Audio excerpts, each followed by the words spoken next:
مسئله سومی المپیاد مسئله اکسپریمنتالی هست و بیاید شرطش رو میخونیم. فرض میکنیم که شما دو کاغذ، قلم، غلطک سیم میسین، امپرمتر، ولتمتر، منبع قوه جریان الکتریکی دارید. با استفاده از این اشیاء دیامتری ظرف شیشگین سیلیندر شکل را معاین کنید، مقاومت خاص میز را معاین کنید. یعنی ما امپرمتر، ولتمتر، منبع قوه جریان، یعنی ما چی داریم؟ دو تا کاغذ، بیاید همین تفسیر میکنیم بعد میفهمونم. دو تا کاغذ ما میتونیم که در آنها خط کشیم و قلم نیز داریم. دو تا کاغذ، قلم، غلطک سیم میسین، یک قلم دیگر نیز داریم.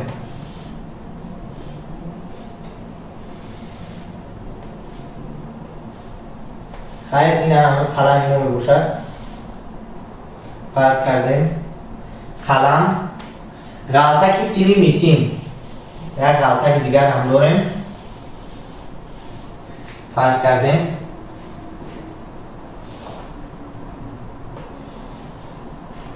غلطک و امپرمتر، ولتمتر، منبع قوه جریان الکتریکی، امپرمتر،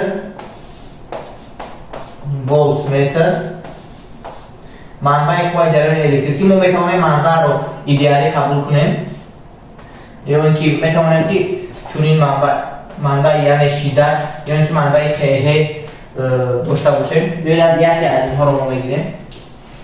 بیاید فرض کنیم منبع شدت یا اینکه خودی منبع که وریانت خوبتر است بفکرم. منبع که داریم ولی وقتی منبع که رو ما میگیریم آن رو ایدئالی حساب میکنیم و خودی امپرمتر و ولتمتر باشد و ما داده شدن. ولتمتر منبع قوه جریان الکتریکی داریم. با استفاده از این اشیاء دیامتری ظرف شیشگین سیلیندر شکل را معاین کنید، مقاومت خاصی میز را معاین کنید دارید. مقاومت خاصی میز این میسی میباشد، راه آن معلوم است و اینجوری ما یک ظرف شیشگین سیلیندری داریم، سیلیندر شکل. اما باید دیامتری همین ظرف رو یابیم. دیامتری همین ظرف رو ما باید یابیم.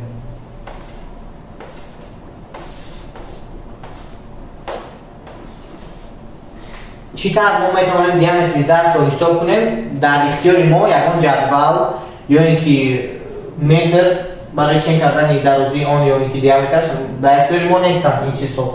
یعنی ما تنها واسطه همین دستگاه‌هایی که داریم، همین اسباب‌هایی که داریم، دو کاغذ، قلم، غلطک سیم و همین اسباب‌های دیگر الکتریکی ما باید دیامتری همین ظرف شیشگی رو معاین کنیم. چی طور؟ بیایید در اطراف همین ظرف شیشگین غلطک سیم میسینمون رو میپوشونیم. یعنی ما میتوانیم که وقتی که غلطک رو در اطراف همین ظرف تاب دهیم، سیم رو در اطراف همین ظرف تاب دهیم، ما میتوانیم شماره تکرارشوی همون شماره دورهای آن رو حساب کنیم. یعنی در اینجا چند مرتبه غلطک در اطراف ظرف دور زده است، ما میتوانیم آن رو حساب کنیم و میتواند در اینجا یکم شماره n حاصل شود و در اینجا ما میتوانیم که درازی هر یک تا همین حلقه رو یک چند n حلقه حاصل می شود از همین غلطک که از همین ها درازی هر یک تا اشرا ما میتوانیم با واسطه دیامتری خودی ظرف معاین کنیم که این برابر می شود به L برابر می شود به P ضرب D و اگر این رو ما ضرب n یعنی شماره همون حلقه ها کنیم تمام درازی همین غلطک به ما معلوم می شود. یعنی درازی پوره غلطک برابر می شود به n ضرب p ضرب d و ما میتوانیم از این معلومات استفاده بوده مقاومت غلطک رو نویسیم. برای مقاومت غلطک ما میتوانیم نویسیم r برابر است به رو درازی پوره n p d تقسیمی مساحت برش ارضی غلطک سیم که آن را ما میتوانیم با واسطه دیامتر سیم معین کنیم. دیامتر سیم رو با حرف د خود اشاره میکنیم که مساحت آن برابر میشود با پی د کوادرات تقسیم 4. در اینجا مینویسیم پی د خود کوادرات تقسیم 4 رو در اینجا مینویسم. و در اینجا چطوری که میدونید ما الان همین غلطک رو مقاومتش رو میتوانیم حساب کنیم. یعنی اگر ما این غلطک رو با منبع جریان پیوست کرده مقاومت آن رو حساب کردنی باشیم بیایید این طور بکنیم. با منبع جریان غلطک رو پیوست میکنیم که مقاومت آن ار میشود فرض کردیم. این غلطک ما باشد من در شکل مقاومت آن رو تصویر کردم و در اینجا ما قیه منبع داریم که این به ما معلوم است. قیه منبع به ما معلوم است. پس باز این چونین امپرمتر و ولتمتر و ولتمتر داریم. یعنی من میتونم امپرمتر رو در اینجا پیوست کرده امپرمتر رو در اینجا پیوست کنم و ولتمتر رو باشد در اینجا پرالیلا با خود یعنی همین غلطک پیوست کرده. با چنگ کردن جریان و شدت غلطک من میتونم ال آن رو پیدا کنم.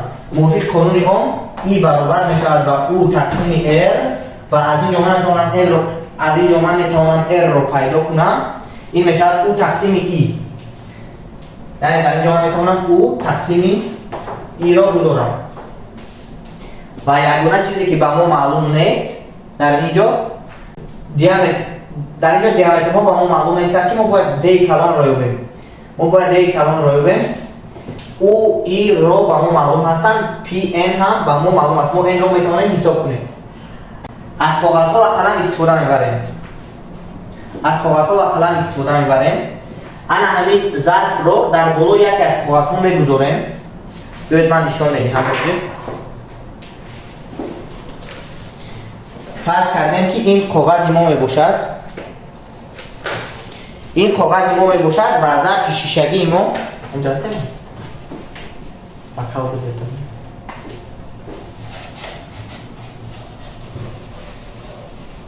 این ظرف سیلیندری شیشگی ما میباشد. آن را انا همین طور در بالای این ظرف شیشگی سیلیندری در بالای کاغذ یکی از کاغذ ها گذاشته خط میکشیم در اطراف آن خط میکشیم. یعنی یک خطی دایره شکل پیدا می شود که دیامتر این دایره با خود دیامتر همون ظرف برابر است. دیامتری خودی همین غلطک هم به ما معلوم نیست. دیامتر خودی غلطک هم به ما معلوم نیست. پس بیاید این طور میکنیم.